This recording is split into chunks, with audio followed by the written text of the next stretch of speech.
জুলাই গণহত্যায় শহীদদের স্মরণে র্যালি শেষে বিক্ষোভ সমাবেশ করেছে কক্সবাজার জেলা ছাত্রদল। রোববার বিকেলে অনুষ্ঠিত সভায় ছাত্রদল নেতারা বলেন, বাংলাদেশের মানুষ পিলখানা হত্যাকাণ্ড ভুলেনি। অবৈধভাবে ক্ষমতা দখলে রেখে শেখ হাসিনা গত 15 বছর বিএনপি সহ বিরোধী দলগুলোর গণতান্ত্রিক আন্দোলনকে নিষ্ঠুরভাবে দমন করেছে।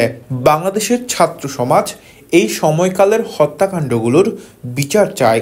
এই খুনি হাসিনা হচ্ছে মানবাধিকার লঙ্ঘনকারী একজন নেত্রী। আমরা এই খুনি হাসিনার বিচারের জন্য আন্তর্জাতিক আদালতে দাবি রাখছি। এই খুনি হাসিনা বাংলাদেশ থেকে পালিয়ে গিয়েছে।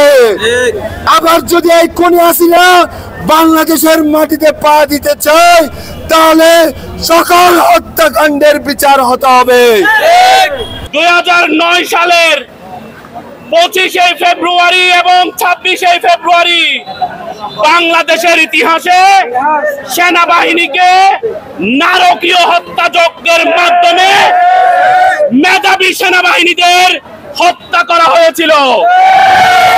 আমরা পিলখানা হত্যাকাণ্ডের সেই নারকীয় হত্যাযজ্ঞ এখনো ভুলিনি। বাংলাদেশের ছাত্র সমাজ পিলখানা হত্যাকাণ্ডের বিচার চাই।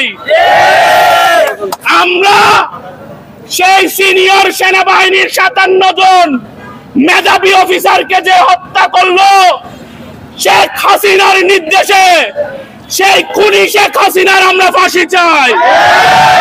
এই বিগত এই ফ্যাসিস্ট আওয়ামী লীগ সরকারের আমলে সারা বাংলাদেশের সাধারণ মানুষের উপর কি নির্মম নির্যাতন নিপীড়ন এই হাসিনা সরকার চালিয়েছে।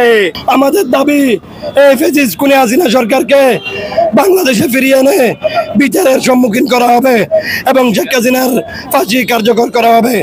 কক্সবাজার জেলা ছাত্রদলের সাংগঠনিক সম্পাদক আনিসুর রহমান, কক্সবাজার জেলা ছাত্রদল নেতা ফারুক আজম, মোহাম্মদ হাসান মাদু, জাহেদ নূর জিতু, সাইদ আনোয়ার সহ ছাত্রদলের বিভিন্ন ইউনিটের নেতাকর্মীরা উপস্থিত ছিলেন।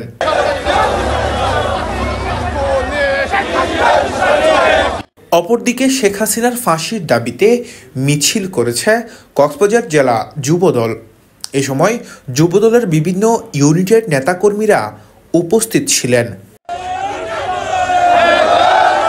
News desk, TTN।